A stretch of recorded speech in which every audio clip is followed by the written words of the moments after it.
Hello, listeners. Hi, my name is Madhavi, and I'm so happy to have you on UppTalk. You have come to the right place if you want to learn about IT and do really cool things with your hands. We are not just another IT company when I say UppTalk. Think of us as your learning partner dedicated to helping you reach your full potential. We have top notch hands on courses to help you build your business, whether you are new to technology or want to move up in your current job. Let's look around this as our first step towards learning. Today, we will talk about identity risk and application risk, or else I can say risk management.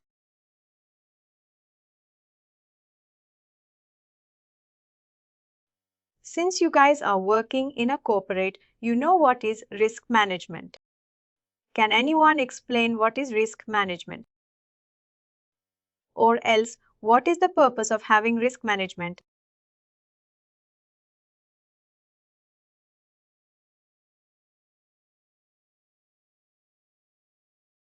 Risk management helps in avoiding any kind of risk. Suppose, for example, credit risk management. Before lending a loan, a bank go through all the risks that are involved in giving money to the borrower.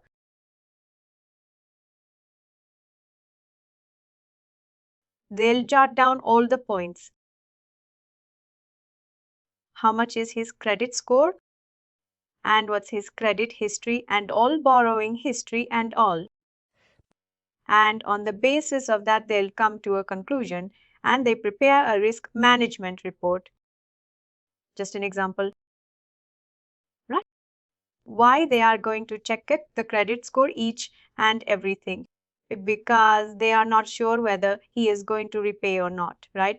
They are going to check his credit history and they will pay something like, isn't it? And the same way, if we are going to maintain identities and their application access each and everything, we are going to set some risk values. The risk management is all about to avoid that data breach. I can say whenever there is a data breach, we should avoid those kind of things to happen, or else we will try to minimize that impact. As you guys know, risk management is a crucial part for each company. Risk management has to be there that they can avoid that data breach, each and every number of things. There is a process to identify and evaluate the risk that they can avoid. In IAM, in Identity Access Management part, also we have a risk management. We can implement the risk management in IAM, which means any tool we can implement, as well as SailPoint also. In SailPoint, we can assign some risk score for each and every asset.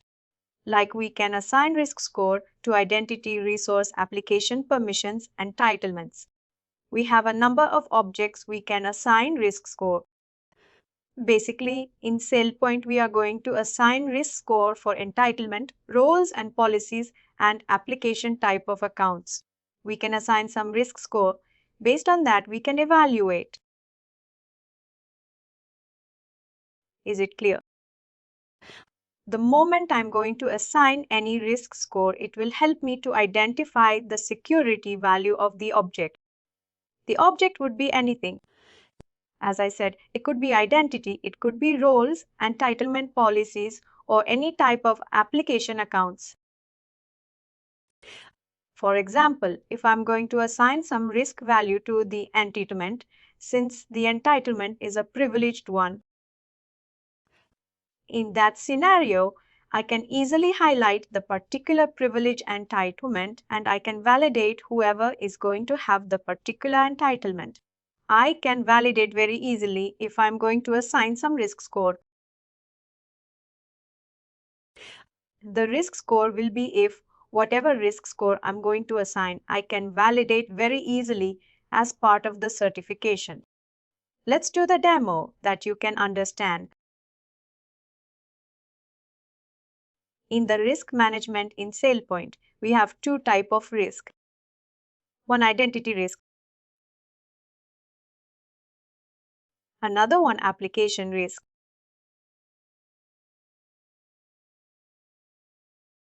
In real-time project, I haven't seen no one has used application risk far. I have seen identity risk. Some other client has been used because if in your system, if you are going to have some 1 lakh entitlement, 1 and a lakh entitlement, in that scenario, it'll be very difficult to do the certification for each and every entitlement and each and every user. But the moment you are going to assign any risk score, you can highlight, you can filter out whoever, whatever identity has this high risk for. You can validate very easily. How we can do that? Let's learn. Let's take an example. We have these many identities in our system, like 158. If we have 158, we can validate very easily. We can open one by one and we can validate whether they have the right entitlement or not. Each and everything. If I'm going to assign some risk, for as of now, we don't have any risk or assigned to any users any identity. If I'm going to obtain any risk score, I can highlight. I can filter out those users, particularly whoever has some high risk score, I can validate very immediately. That's the purpose of having identity risk for how we can assign some value. Go to identities, click on the identity risk model.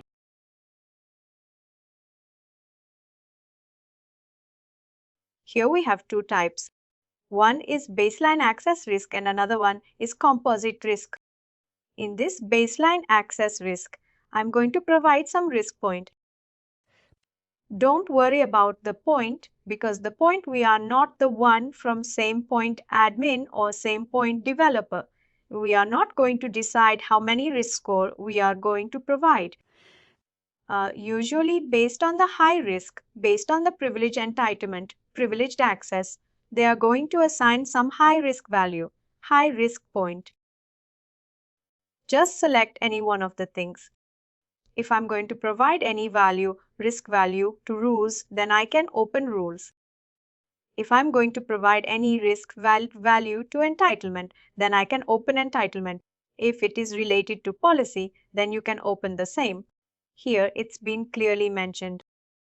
0 means low risk and 1000 means high risk. In between, you can assign any point. Click on the role baseline access risk.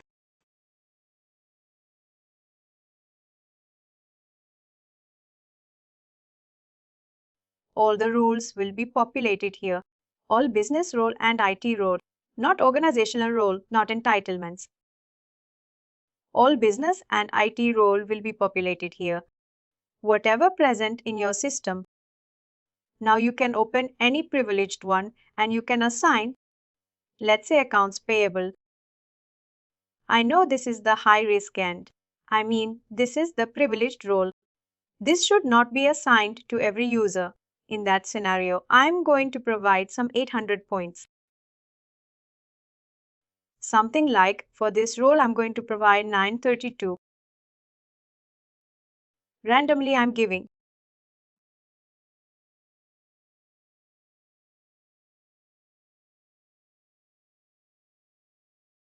This is FME Finca. I haven't assigned.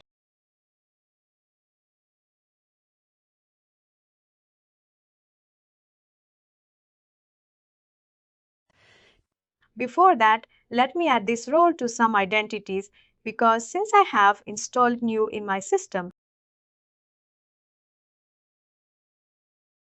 let's say accounts payable IT, accounts receivable. Let me submit access request for some random users.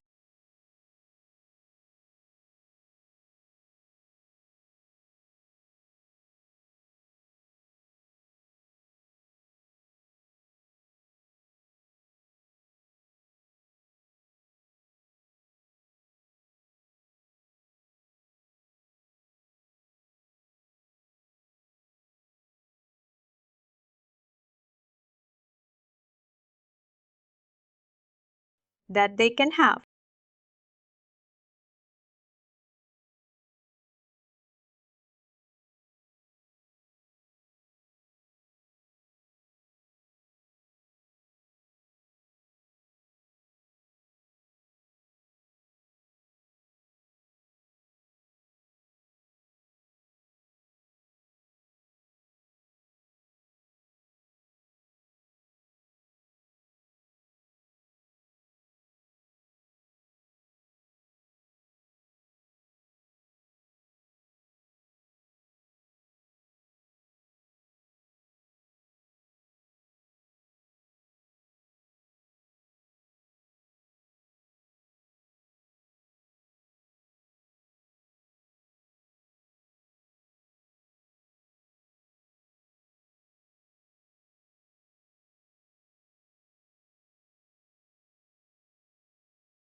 Has anyone seen this as any biggest value in any project? Have you noticed? Vinay, I've seen one identity. No, I'm talking about real-time project.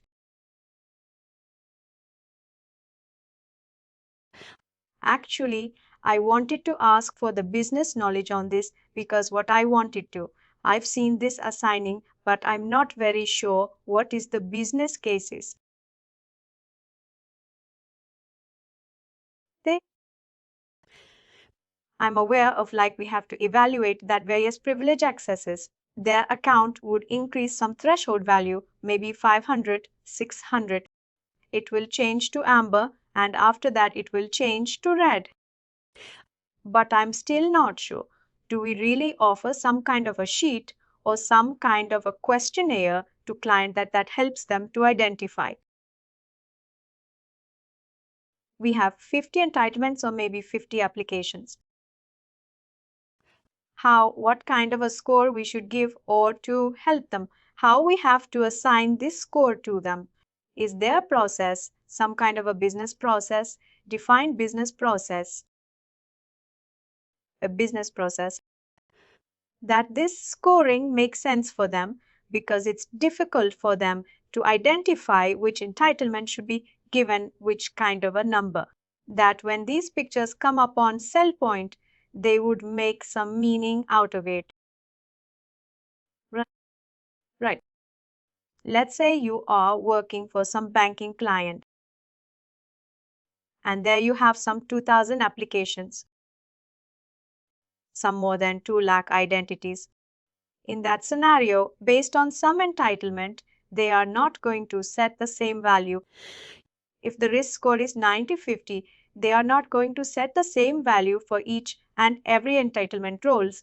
They will filter out all the privileged access and they are going to assign some value. The first point, as you know, it's all. Usually they will filter out that privileged access saying domain user, domain admin, admin level access.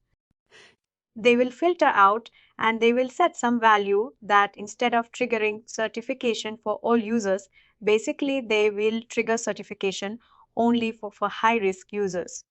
That's the purpose of having this identity. If you are going to do the certification, then they have, let's say, manager certification, then they are going to get a certification for all identities if they are going to set all managers. In that scenario, it's a lengthy process to avoid that. If you want to validate only for high-risk users, you have assigned some risk value to end determinant roles.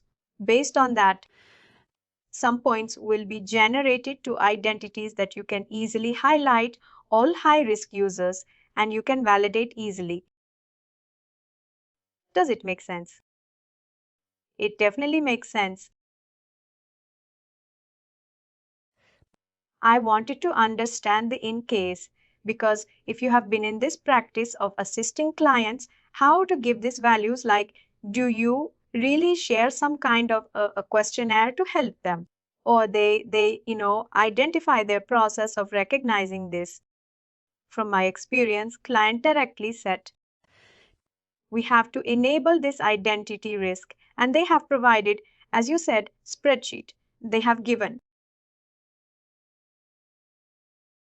you have to set these values just blindly. We have given the points, the risk points.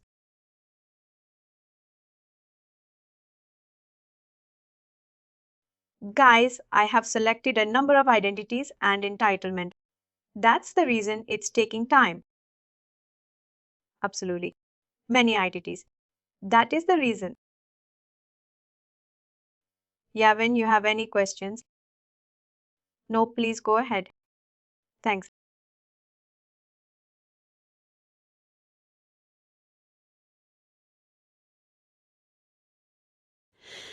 Because each and every client, they are not going to utilize all the SailPoint functionality. They are. Some client we prefer to have only for, they have.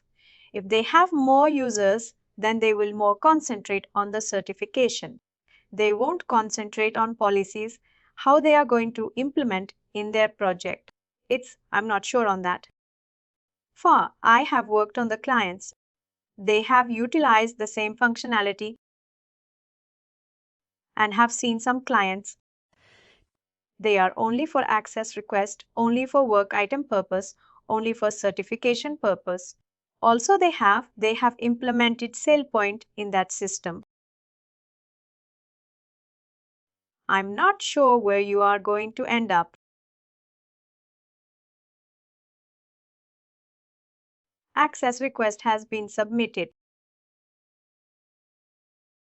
It's been complete. Let's go to identity risk model.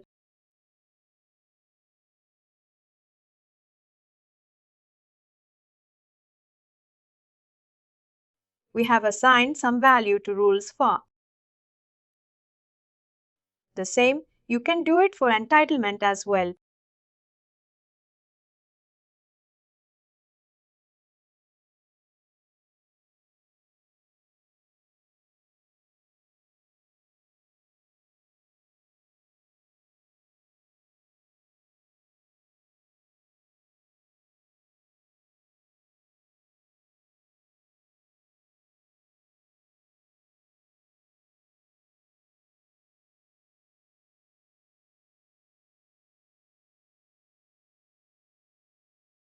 Select that application. People's off, click at. All the entitlement and permissions will be there. Based on that, you can assign some value.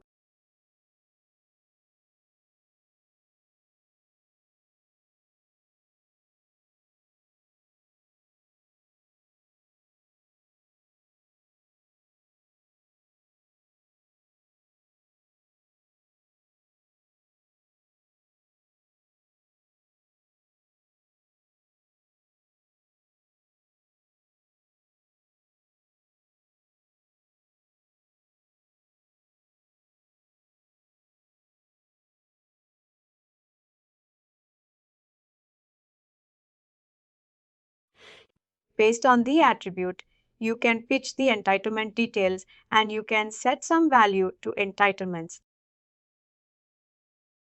It's taking time.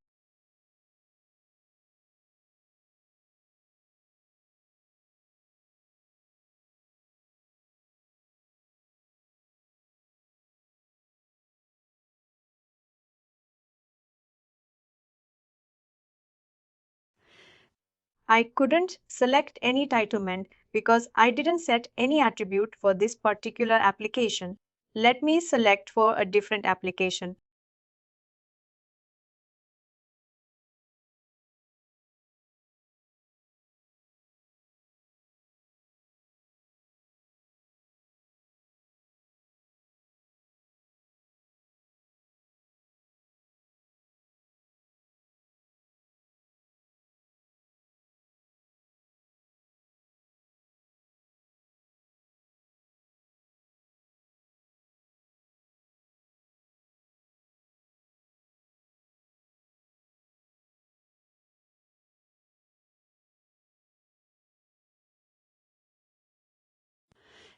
From here also, I couldn't select any attribute because I haven't defined any attribute in the application.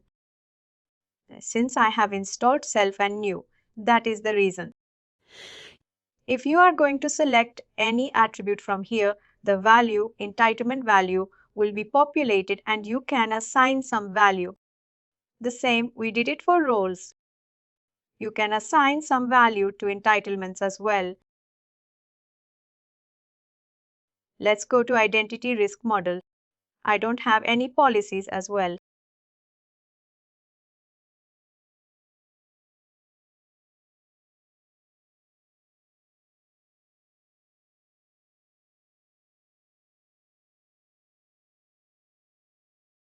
If there is any policy violation, any policy, you can assign some value to policies as well.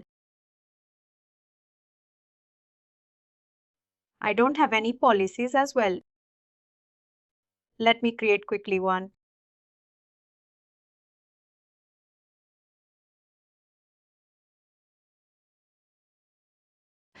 If you have any policy rule, it will be visible here that you can assign some value to those.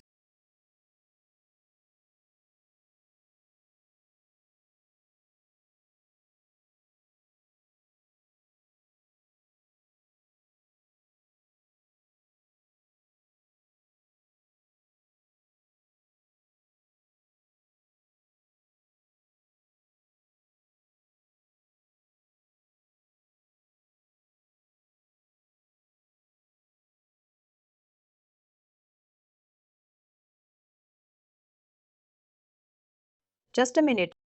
Let me restart my application. We have created one policy. Just go to policy violation, baseline access risk. The rule we have, policy rule, which we have created, it will be visible here that you can assign some value like something like. Whenever user is going to violate this policy, some trigger will happen. It will get notified to manager. How we can validate? Let's learn those things. I have assigned some value to rows and policy violation only. Just save. If you want to change this composite scoring, you can change, but usually we won't change. Let it as it is. We have assigned some value to roles, entitlements, and policies. Just go to Identity Warehouse. Nothing will be there. No risk for has been assigned. Just refresh the task, refresh identity queue, execute the task.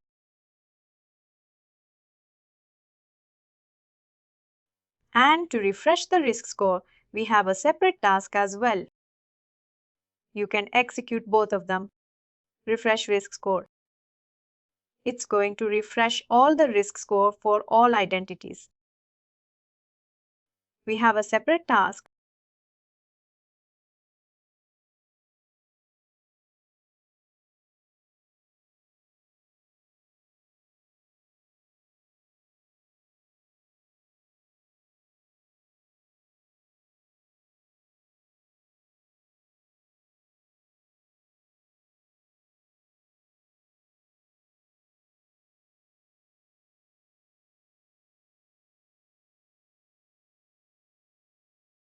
Eight policy violation has been changed. The risk score has been changed. Let's go to identity, whereas you'll come to know some risk. Score value has been updated. Right. You can validate these users very frequently. How we can do that? Let's learn that. For we have assigned some value to access level like roles and data and policies. How you can trigger, how you can validate both. Click on intelligence. Go to identity risk scores. From here you can highlight it all the high risk user easily. Click on high one.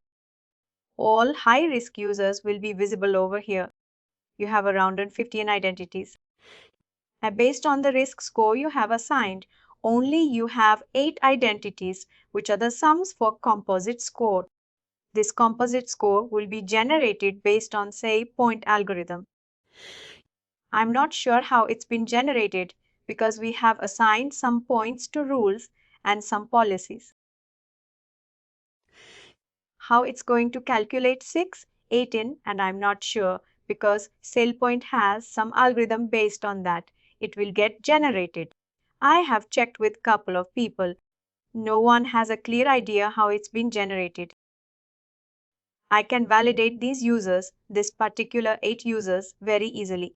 Just you can set up all the users. And you can schedule a certification. The moment you are going to schedule certification only for these 8 identities is manager can validate very easily, only instead of doing 458 users. Now you are going to validate, which means you are going to checking access for these 8 users since it's a high risk users. Now you understand the concept. Does it make sense?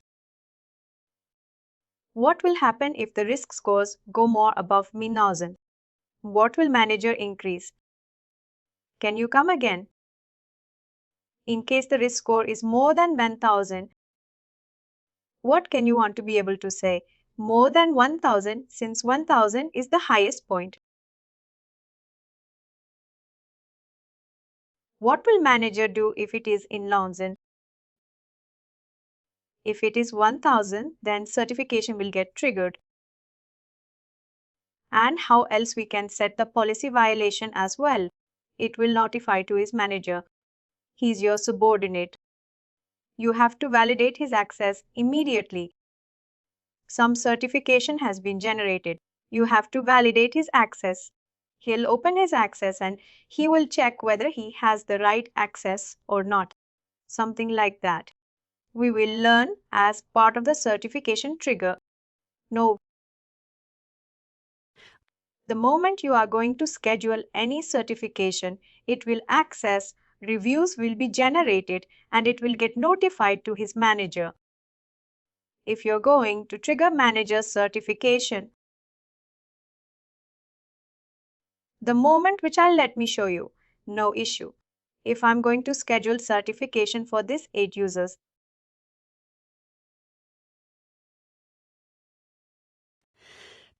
it will get notified to his manager if you want, or else you can select some particular person to validate from here. Does it make sense? Let me select ASP admin only.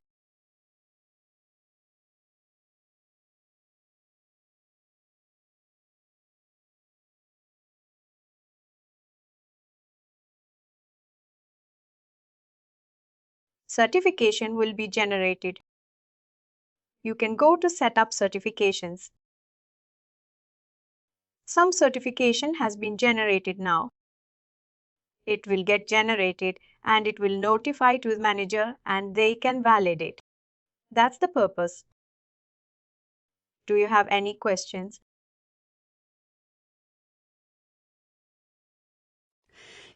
Question number 1 is like we get the score, and we talked about the policy scoring as well. I wanted to ask the policy violation. I'm not sure because I missed 2 clauses, but did we cover policy violation? Because what I understand, we didn't cover it. Just for a purpose, demo purpose, have created one policy. Whoever has the policy violation, some point will be generated. Policy violation. It means, for example, we have set up a policy saying that you cannot have this entitlement and this entitlement together. Conflicting entitlement. Conflicting entitlement. In that case, policy would be violated. But when the policy violation occurs, would it get the second entitlement or it will not get the second entitlement? You can decide whether you are going to provide second entitlement or not. It's up to the requirement. It's up to the situation. Let's take an example. 2 people are working for one department. One is working for accounts payable. Another one is working for receivables. He is responsible. His job function.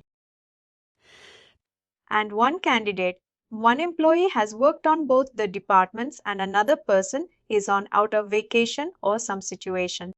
His manager is chosen to work the same employee to work on both the department. In that scenario, you have to provide both the entitlement right. Both the entitlement are wrong.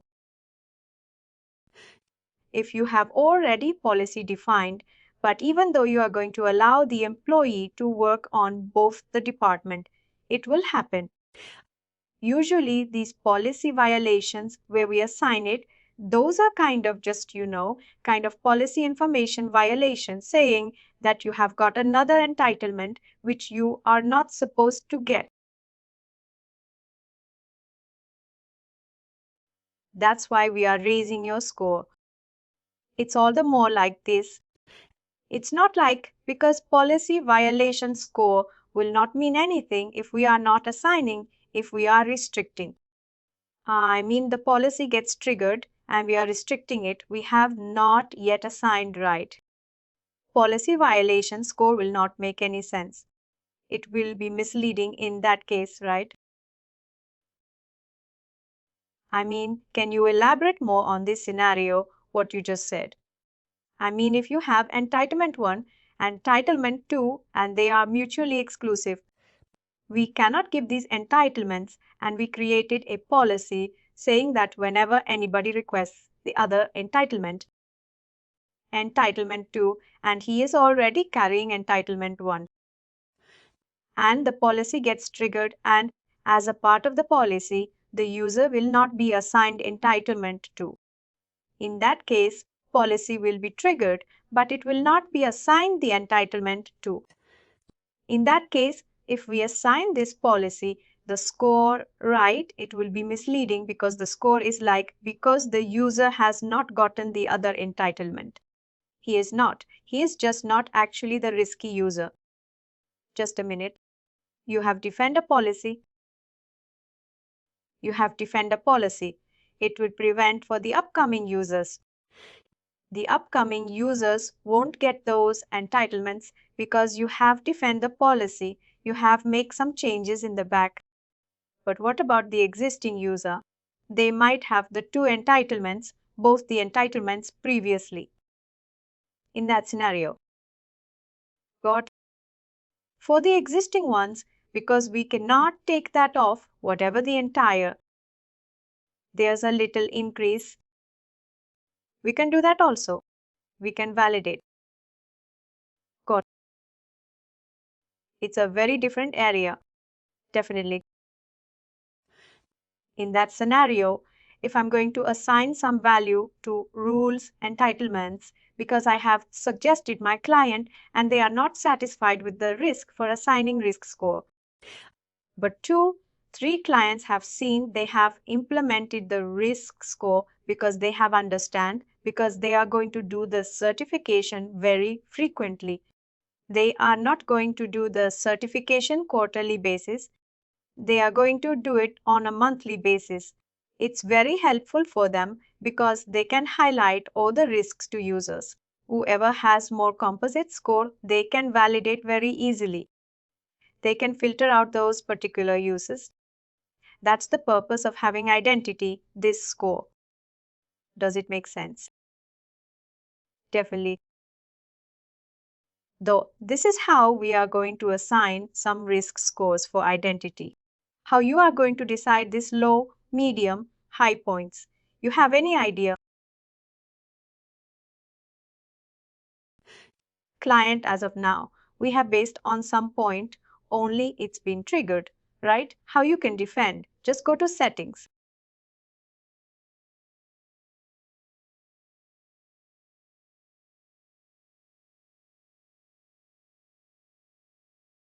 Go to identity configuration. From here we can assign the identity risk score.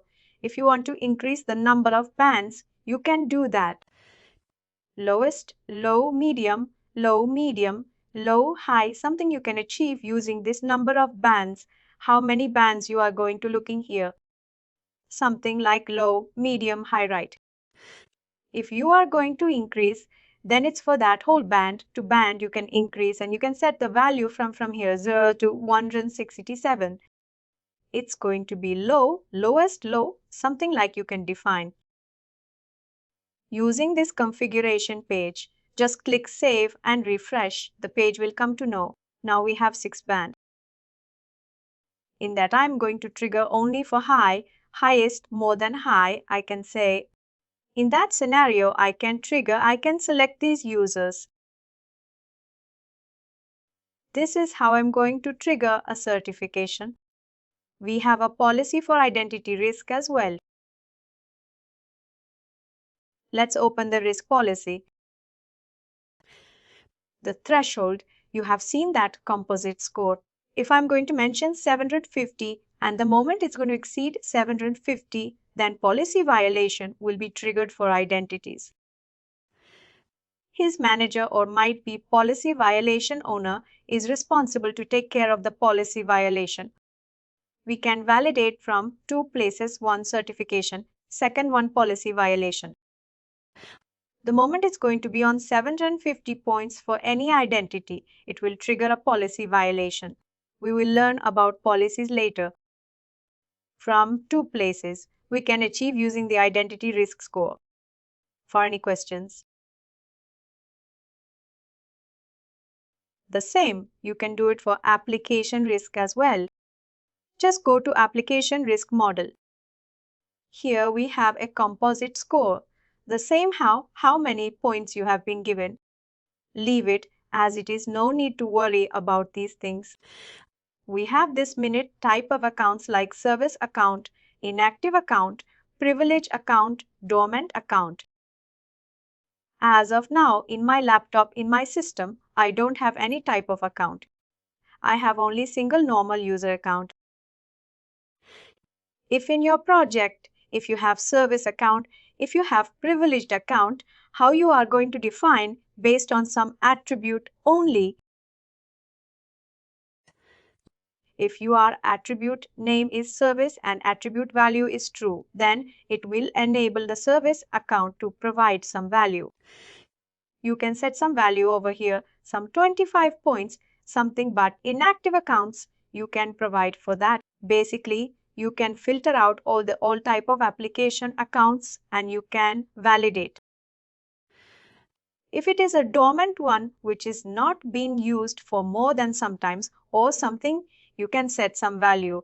If it is a risky account, you can set some threshold value for something like you can provide. The same, you can go to intelligence, go to application risk score. Whatever application you have in that, how many type of accounts you have. Like you have part of Active Directory. You have how many type of service upon how many inactive account you can capture those value. Is it make sense?